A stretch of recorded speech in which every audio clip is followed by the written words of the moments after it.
El contenido del siguiente programa es responsabilidad de sus realizadores.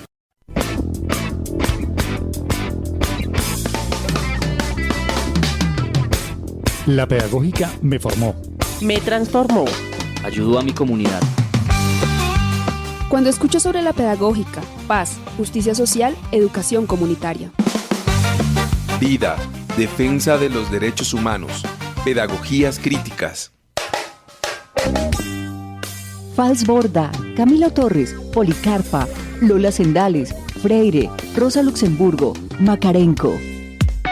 Radiofonías del egresado.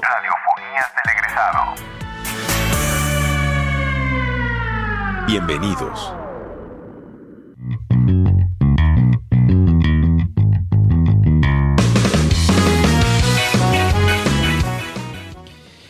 Saludamos una vez más a todas las personas que nos escuchan desde las diferentes localidades de Bogotá, en las diferentes universidades. Hoy una vez más estamos en este programa,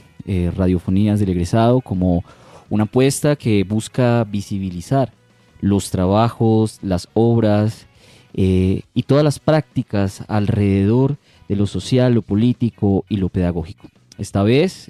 contamos con una sesión muy especial porque tenemos egresados de la comunidad universitaria que han hecho cosas importantes en el plano de la defensa de los derechos humanos y que tienen una trayectoria muy importante en la defensa de la educación, entre otros aspectos que vamos a ir desarrollando. En esta edición de Radiofonías del Egresado dialogaremos con Karen Cortés, licenciada en Educación Comunitaria con énfasis en Derechos Humanos. Ha desarrollado una trayectoria vinculada al movimiento social en la ciudad. Su experiencia como docente y defensora de derechos humanos se ha orientado a escenarios educativos no convencionales como la alfabetización de mujeres, la educación con excombatientes y el acompañamiento a comunidades víctimas del conflicto armado. Asimismo, comparte su compromiso ético-político en el acompañamiento psicosocial y psicopolítico a familiares de personas privadas de la libertad y a quienes han sido criminalizados en el marco de la protesta social y de los procesos de resistencia. Asimismo, contamos hoy con la presencia de Erika Aguirre por parte del Centro de Egresados, que también tendrá alrededor de los comentarios que haga muchas cosas por decir y muchas cosas por contar. En esa medida, entonces, con estas dos invitadas, en el marco de esta segunda temporada del 2025, seguimos recorriendo debates de país y en general conectando con experiencias en barrios, escenarios educativos, alternativos y organizativos entre esa relación que existe desde la universidad y la sociedad. Bueno, entonces, para no dar tantas largas a este preámbulo, vamos a empezar con algunas preguntas, unas preguntas iniciales, disparadoras, hacia Karen. Bueno, Karen, ¿cómo estás? Hola, buenos días para todos y todas. Muy bien. Bien, Karen, queremos empezar entonces con que nos cuentes tu paso por la universidad. En este primer bloque de preguntas, poder abordar y poder desarrollar este paso de la universidad y sobre todo que nos cuentes cuáles son esas reflexiones que ha dejado tu paso por la universidad y esos escenarios de lucha donde desarrollas toda tu trayectoria. Mi paso por la universidad, un poco cuando me alistaba para esta entrevista pensé mucho en cómo había llegado a la Universidad Pedagógica Nacional. Y lo que me gustaría contar inicialmente es que, soy una hija del barrio popular y también de las organizaciones populares del movimiento social, y fue eso, en últimas, lo que me hizo venir a la universidad pedagógica. Desde muy joven tuve la posibilidad de participar en escenarios organizativos en el barrio en el que vivía en Bosa, en la localidad de Bosa, y allí había una apuesta política muy fuerte desde la juventud y desde las mujeres mayoritariamente, una apuesta justamente de transformar la sociedad, y entonces digo yo hoy, una relación muy fuerte entre la universidad y la sociedad, ¿no? Entonces, allí pues me encuentro como con un montón de jóvenes que para ese momento habitan la universidad, yo habito el colegio, y empiezan pues a proponernos preguntas, a proponernos trabajos que posteriormente se van materializando en trabajos como pre-ICFES populares, preuniversitarios para los chicos y las chicas del barrio. Entonces, pues bueno, hay que decir que somos toda una generación de esa localidad que logramos entrar a la universidad pública por el compromiso de los compañeros y las compañeras que en este momento la habitaban, por su incondicional compromiso a responder a las necesidades del barrio. Y para este momento, pues las necesidades del barrio era atender a la juventud, y una de esas necesidades pues era la educación, ¿no? Entonces, es un momento también para agradecer ese trabajo incondicional, comprometido, y pensaba en esta reflexión porque creo que hoy, a pesar de que siguen los procesos populares y el movimiento social habitando los barrios, habitando la ciudad, creo que tal vez en estos últimos años ese compromiso o ese trabajo tan fuerte al que yo pude acceder cuando era muy joven se ha desdibujado y se ha perdido. Y creo que es una necesidad también decirle a esta universidad, la educadora de educadores, a sus estudiantes y a sus profesores, que ante la crisis social y política que vive actualmente este país, pues necesitamos volver al barrio, necesitamos volver a tener discusiones un poco aterrizadas sobre las necesidades de las comunidades. No quiere decir que hoy no existan, pero es mucho más invisible ese trabajo barrial y ese trabajo en últimas que responde a las necesidades de la gente, ¿no? Y a los sueños de la gente, porque es muy importante para mí en este ejercicio recordar esa ilusión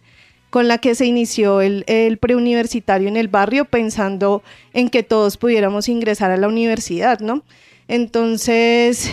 puedo mirar hoy hacia atrás y hacer una cuenta afortunadamente amplia de muchos de los jóvenes, incluido, por ejemplo, mi hermano, que somos egresados de esta universidad, pero además politólogos, sociólogos, trabajadores sociales de la Universidad Nacional. Entonces es hoy también extender un abrazo y un saludo a toda esa gente que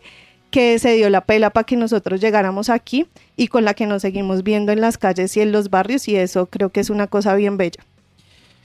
Karen obedece o pertenece a una generación que transitó por esta universidad, una generación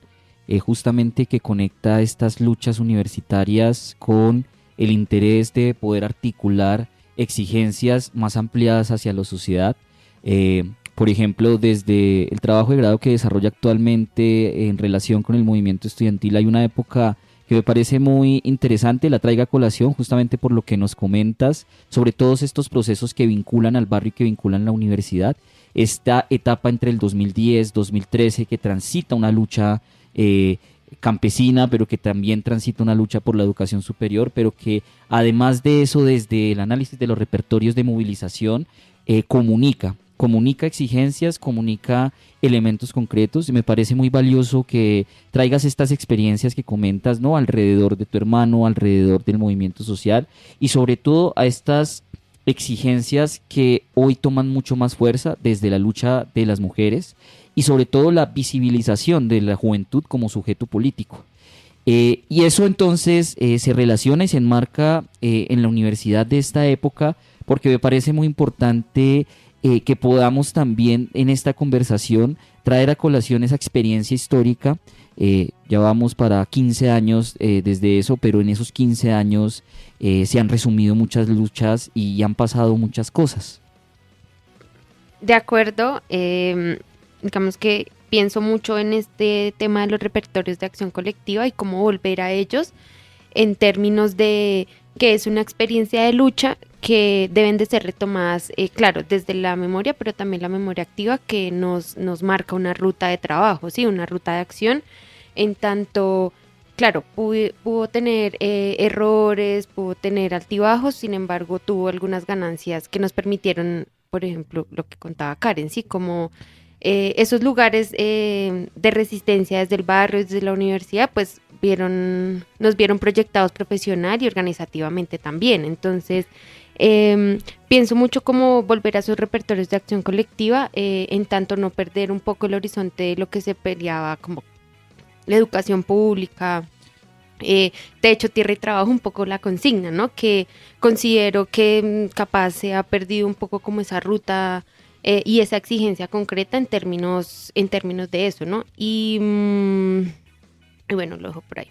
Sí, en este salto de pasar solamente de lo gremial educativo a pasar a unas exigencias que ya son y que involucran unas exigencias más amplias en la sociedad, en esta perspectiva, viene entonces cuando lo relacionamos con el movimiento social y vemos un poco esos liderazgos que mantienen, de cierta manera, esa experiencia adquirida en las universidades, pero que luego se traspola a los barrios, que luego empiezan a compartir en ese marco de diálogo experiencias, de repertorios de acción. Ese estallido social pues articula esas luchas tanto de la educación, pero entonces empiezan también a establecer unos puentes con la educación, con la salud, con el trabajo, con la vivienda. Y en ese sentido me gustaría también hablar un poco de ese trabajo que se desarrolló en el marco de este estallido en la localidad de Kennedy, en ese componente del trabajo popular, en esa trayectoria adquirida históricamente desde trasegar de la universidad, pero ya después como egresada seguir insistiendo en estos procesos de lucha organizativa y demás. Me parece importante que nos puedas comentar, Karen, cuáles herramientas a nivel académico, metodológico, político, has utilizado para llevar a cabo estas iniciativas de resistencia en esta coyuntura particular que fue el estallido social. Bueno, pues yo creo que lo primero que quisiera decir, como también articulando lo que venía diciendo anteriormente, es que antes de entrar a la universidad y por supuesto después de recibir toda mi formación en esta universidad que me enseñó de la lucha, que me enseñó de la resistencia, ¿no? Que me enseñó también a comprender que los centros de pensamiento pues no pueden convertirse en recintos aislados y en recintos que no dialogan con la sociedad. Por supuesto me permitió también adquirir algunas herramientas en términos muy específicos de lo que estudié, que es la educación comunitaria, con énfasis en derechos humanos. Y estas herramientas pues han sido muy importantes en la plaza, en la calle, en la vereda, en el barrio. Y yo creo que hay una cosa fundamental y esto fundamental ha sido a través de la escucha, inicialmente poder llegar a los escenarios a escuchar, a poder comprender de qué manera se relaciona la gente, poder comprender cuáles son sus apuestas, sus sueños, sus necesidades y a partir de esto poder trazar entonces justamente pues metodologías participativas, metodologías que abran la posibilidad de pensar las crisis de manera creativa, que abran la posibilidad de tener otros lenguajes que, por ejemplo, no habitan en algunos escenarios del barrio o que las clases populares, para las clases populares es muy difícil acceder, ¿no? Es como poder compartir la palabra, la academia a través de esos otros lenguajes que puede ser el teatro, que puede ser la música. Para mí fue muy importante, digamos, en mi ejercicio de formación la música y toda la movida contracultural. Esa fue la manera en la que yo empecé a politizarme y a concientizarme y entonces pues he hecho como mucho uso de todos estos recursos para poder llegar a los escenarios y conectar con la gente, ¿no? Que creo que es una cosa súper importante de los educadores y las educadoras, y es poder conectar con la gente a nivel emocional, físico, espiritual, ¿sí? Como poder tener una cercanía que les permita también contarnos eso que no se cuenta en cualquier lugar. Y eso pues pasó en el estallido desde un ejercicio sobre todo inicialmente de prevención o de cuidado, digamos que desde la campaña Objetivo Libertad, que es uno de los procesos de los que hago parte en este momento, veníamos ya hace algunos años documentando, teorizando todo lo que está detrás de un montaje judicial. Y lo que nos permitía ver el estallido era que seguramente después de que bajaran las movilizaciones se iba a venir una cacería de brujas, como nosotros llamamos popularmente, y todo un ejercicio de criminalización y judicialización a la gente que estaba en la calle. Entonces, con las personas y las colectividades más cercanas empezamos a hacer ejercicios de análisis de riesgos, empezamos a hacer ejercicios de algunas rutas de cuidado, de poder establecer con quién comunicarnos, qué hacer en caso de un allanamiento, qué hacer en caso de seguimientos, y sobre todo empezar a poner esta conversación de manera abierta y de manera cuidadosa en estos escenarios. Y digo de manera cuidadosa porque es un tema muy sensible que si no sabemos tratar, la gente pues termina teniendo mucho miedo, miedo que inmoviliza, miedo que desmoviliza, que no nos permite actuar colectivamente. Entonces también nuestro llamado en esos ejercicios era entender que la única manera de enfrentar la represión, la persecución, es acuerpándonos colectivamente y buscando estrategias conjuntamente para no dejar los territorios y para no dejar o no soltar la calle en ese momento, ¿no? Sí, me quedo con dos cosas puntualmente, cómo vuelve la Universidad Pedagógica Nacional al barrio y cómo el barrio vuelve a la Universidad Pedagógica Nacional, y me quedo con esto que decías, como claro, lo que vimos en las licenciaturas en términos de metodológicos, teóricos, también nos llevan a pensar para quien se enseñe, no solamente en un escenario de aprendizaje curricular, por decirlo de alguna manera, sino también en este tipo de cosas, ¿no? Cómo cuidarnos en una movilización, cómo prevenir una detención. Eso nos hace también estar en el rol docente, ¿no? Y todo lo que contabas en términos del rastreo de criminalización y demás, el rol investigativo, que no está ubicado necesariamente en el aula, sino que nos abre a otros espacios también de la militancia, del organizativo, y ejercer también nuestra profesión en otros escenarios. Entonces me parece que eso es muy potente porque pues está transversalizado la educación para la transformación social, que digamos es una de las misionalidades de la universidad también, y creo que con la experiencia que nos cuenta Karen se ve reflejado de alguna manera como esto, no sé si llamarlo exitoso, pero está pasando, ¿sí? Sí, la teoría y la práctica, algunos invitadas anteriores que hemos venido también hablando, no, siempre se habla de la teoría y la práctica, pero eso cómo se materializa una vez se gradúa o la gente sale de la universidad. Es potente poder rastrear justamente estas experiencias. Por ejemplo, en la sesión anterior estaba toda la discusión de lo ambiental y cómo poder que la gente en un contexto donde tiene que sobrevivir y muchas veces no está pensando, por ejemplo, en la limitación de recursos ambientales, tiene que recurrir a otros lenguajes para que la gente justamente pueda hablar. Eso lo hablábamos en la sesión anterior con José Luis, hoy acá con Karen, respecto a cómo aplicar estas metodologías a una experiencia militante que pasa no solamente por reivindicar unas banderas, por reivindicar un activismo, sino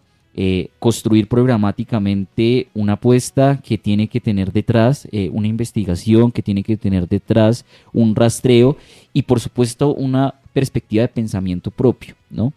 Y creo que eso es fundamental en ese desarrollo intelectual,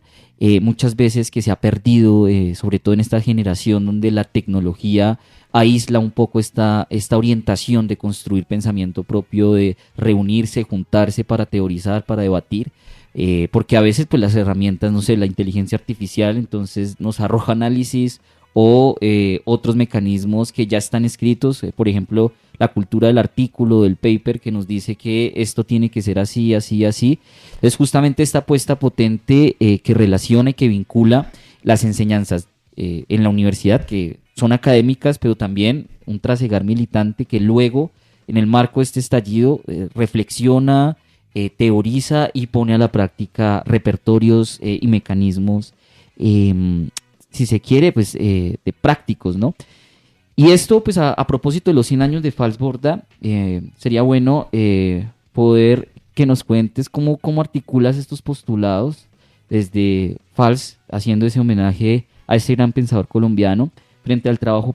colectivo, frente al quehacer político, en un país tan complejo como Colombia y en una ciudad tan hostil como la capital, Bogotá. Bueno, pues bueno, yo creo que una manera de traer a Falsborda, pero también a otro montón de pensadores que han aportado a la educación popular, es entender que el ejercicio educativo pues siempre es un ejercicio político, ¿sí? Y creo que ha sido necesario como volver a traer sobre todo a esta generación reciente, esta generación como que caracterizabas hace un momento, la reflexión de que educarnos pues no es transmitir conocimientos, sino que educarnos justamente es construir proyectos, preguntas, problematizar junto a otros. Yo creo que esto es una cosa, digamos, que está muy presente en el trabajo que podemos conocer de Falsborda con las comunidades, es poder justamente construir visiones sobre el mundo y esas visiones construidas colectivas que despiertan o que domestican, ¿sí? Y eso me parece que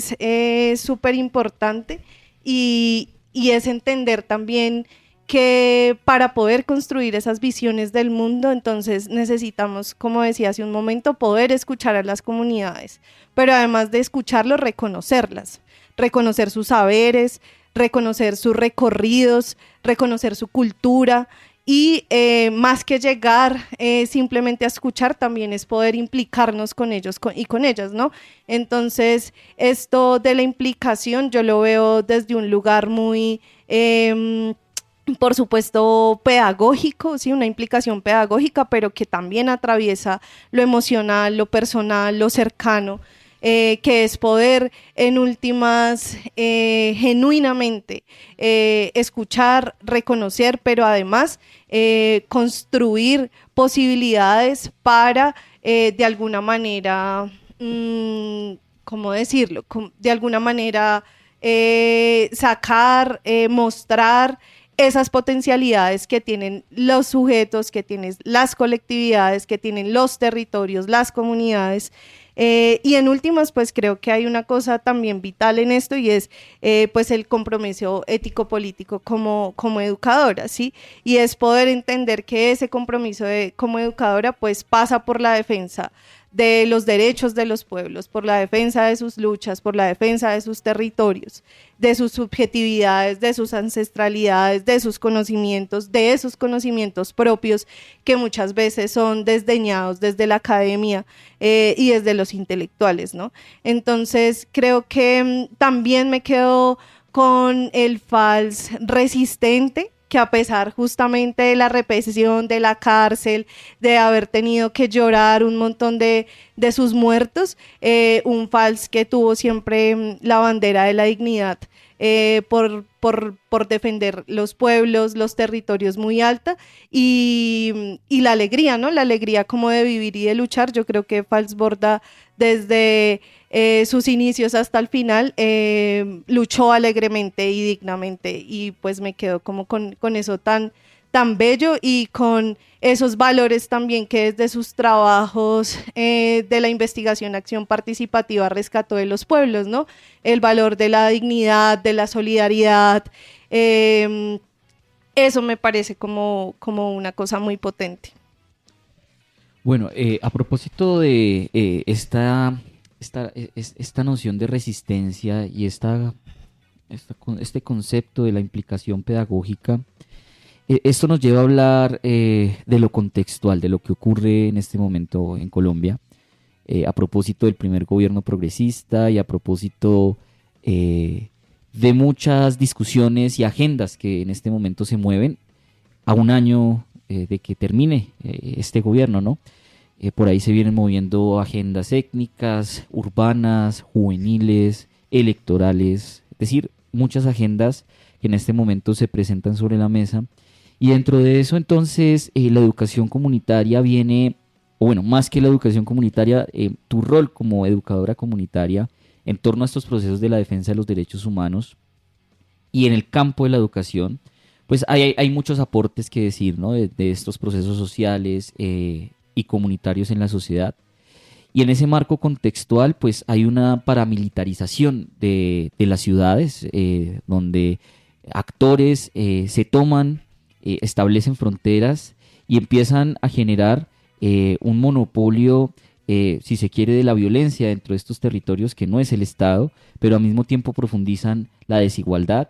y afecta directamente sobre todo a los sectores populares. Esto configurado con las prácticas represivas, el silenciamiento, la persecución. Ahí los procesos de derechos humanos pues han venido consolidando también una presencia importante en la sociedad, han posicionado la importancia de defender la organización colectiva, todo esto que plantea sobre acuerparse de las causas. Y en medio entonces de estos procesos territoriales, donde hay acciones colectivas, donde hay procesos de arte, me gustaría que podamos hablar un poco sobre estas dinámicas de conflictividad que se presentan, sobre todo por tu experiencia que has tenido con excombatientes, comunidades víctimas del conflicto armado. Y entonces, ¿qué retos, qué oportunidades dentro de esta experiencia pues has encontrado en este trabajo con estos actores? Bueno, tengo como muchas ideas en la cabeza a partir de lo que decías, por ejemplo, sobre este primer gobierno progresista, ¿no? Yo creo que hay una lección, no sé si aprendida, pero por lo menos que sí deberíamos revisar y poder aprender, y es que un gobierno, por más que se enuncie progresista o por más que se enuncie desde la izquierda, no puede hacer frente al sistema de guerra y de muerte prolongado que digamos que vive este país, que vive el mundo, ¿sí? Y por lo tanto los movimientos sociales, las colectividades, no podemos adaptarnos de manera facilista o complaciente ante un escenario que promete nuevas cosas, porque son muy cortas también las que se pueden hacer desde allí, porque este sistema de guerra y de muerte pues no se va a poder derrocar desde esos lugares, sino que requiere también de que nosotros podamos seguir haciendo nuestros trabajos e involucrándonos y desarrollando pues todo lo que hemos venido desarrollando durante años, ¿no? Y justamente las resistencias de los pueblos y de las comunidades pues no pueden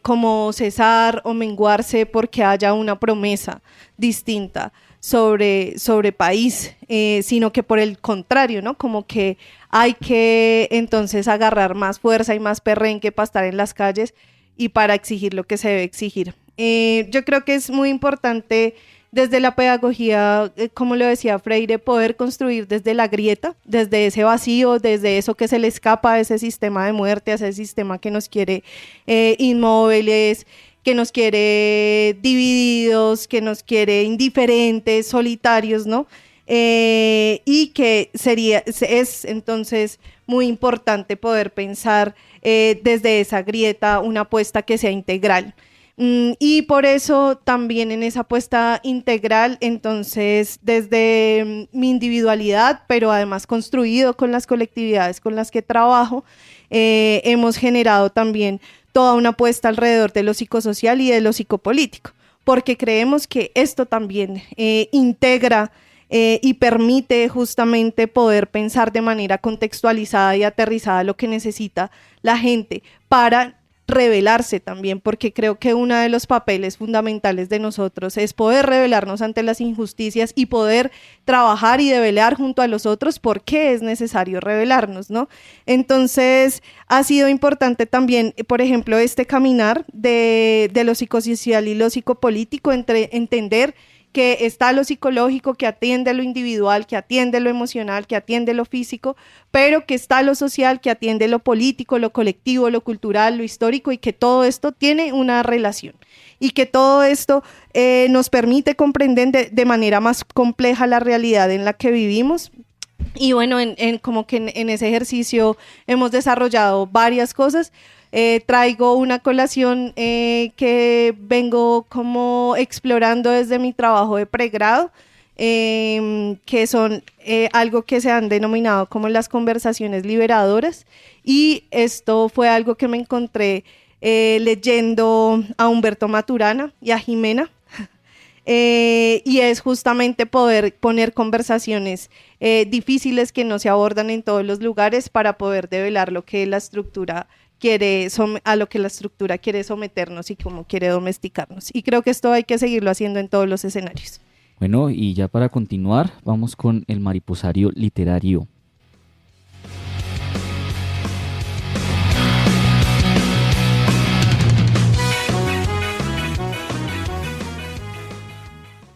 Bien, continuamos entonces con esta interesante conversación. Karen venía entonces hablando alrededor del acompañamiento psicosocial, un poco hablándonos sobre su experiencia con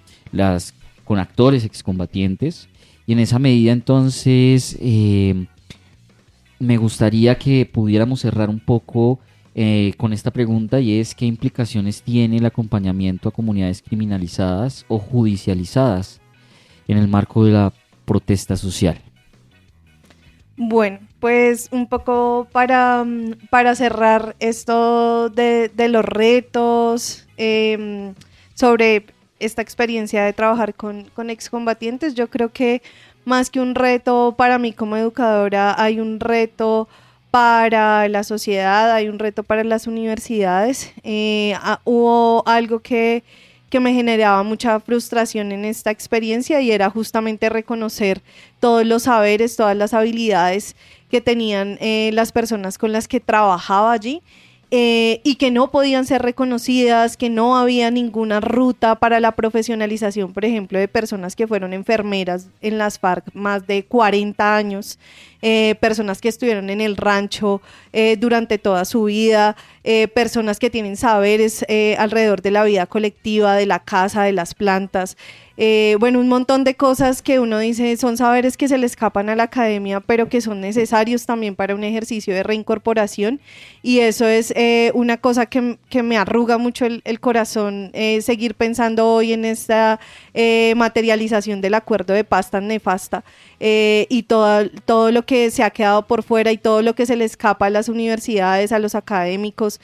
a las instituciones del Estado, y que ha dejado por fuera a las personas pues que han decidido reincorporarse a la sociedad, pero que además fueron a la guerra porque este Estado y todas las instituciones les han fallado, ¿no? Eso me parece que es algo súper importante que quería dejárselo también como tarea a la pedagógica, y es como poder pensar de qué manera se puede profesionalizar esos saberes populares que hay allí, ¿no? Y esos saberes que indiscutiblemente se desarrollaron en la guerra, y que necesitamos también que dejen de ser estigmatizados, señalados, sino que también la sociedad podamos transitar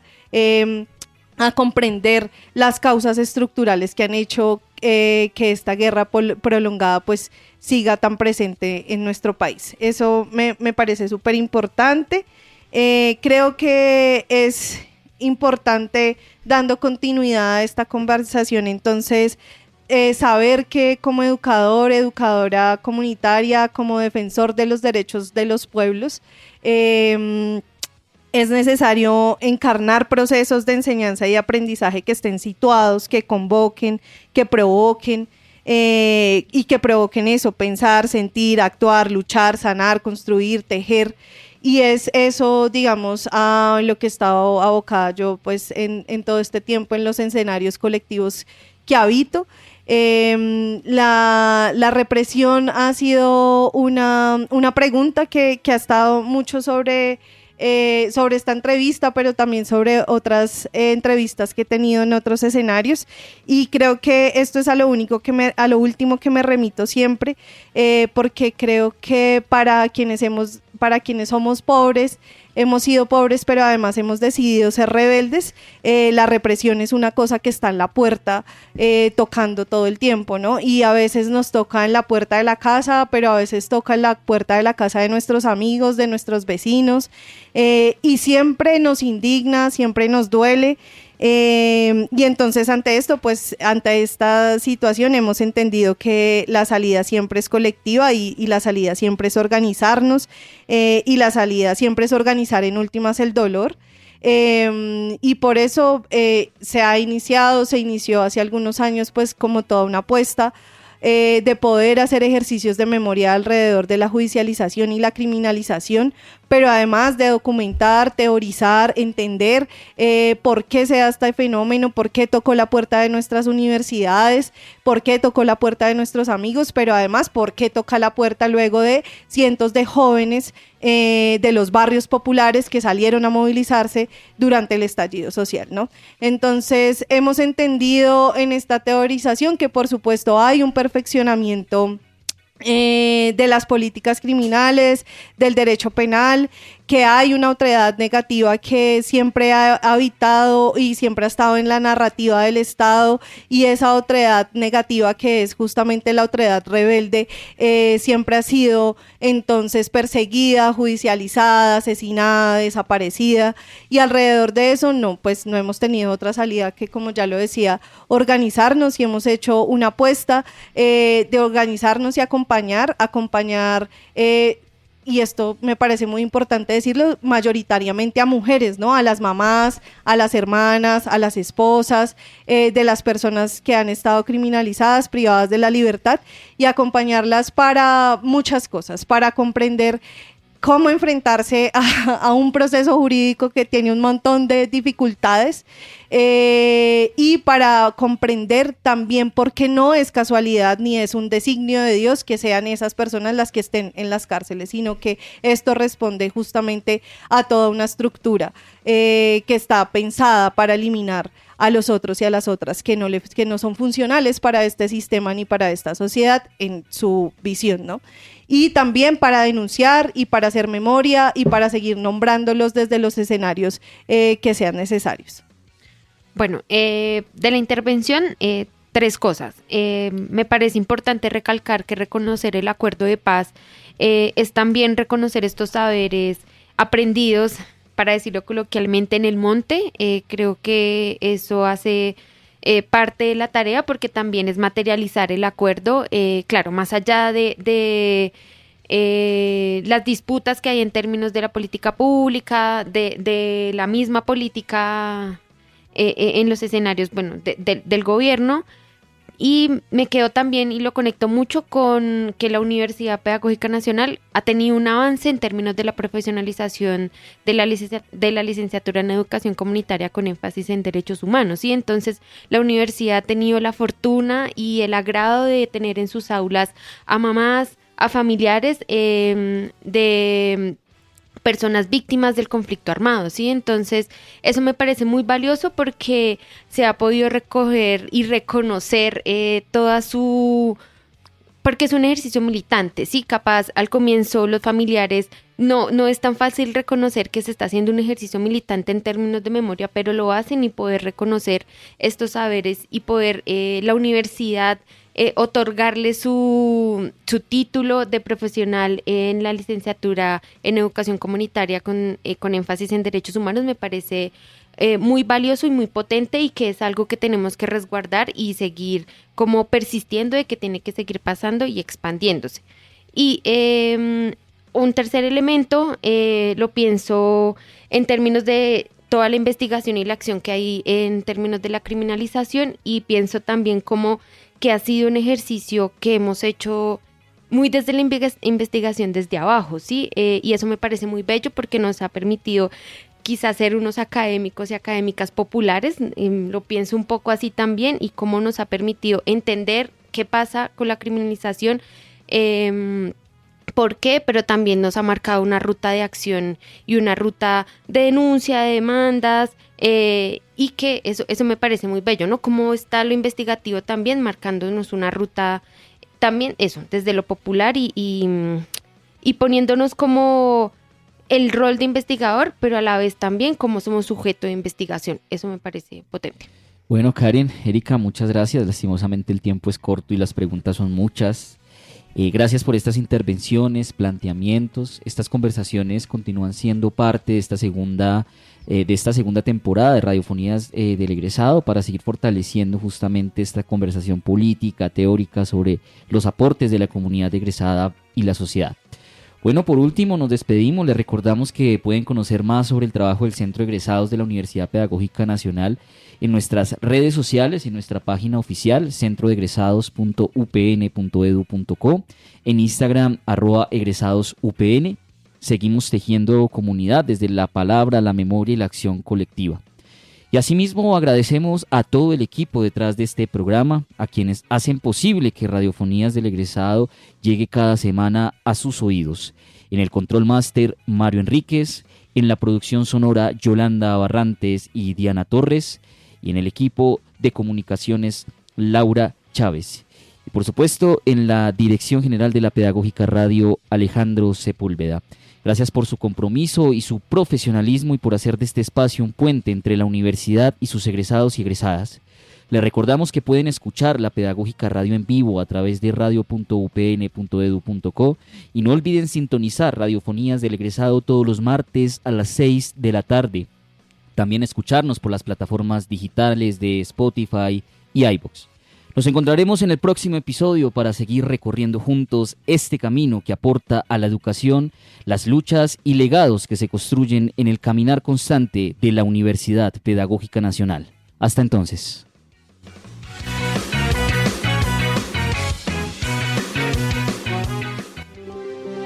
Quédate con las voces y los sonidos que enseñan de la Pedagógica Radio.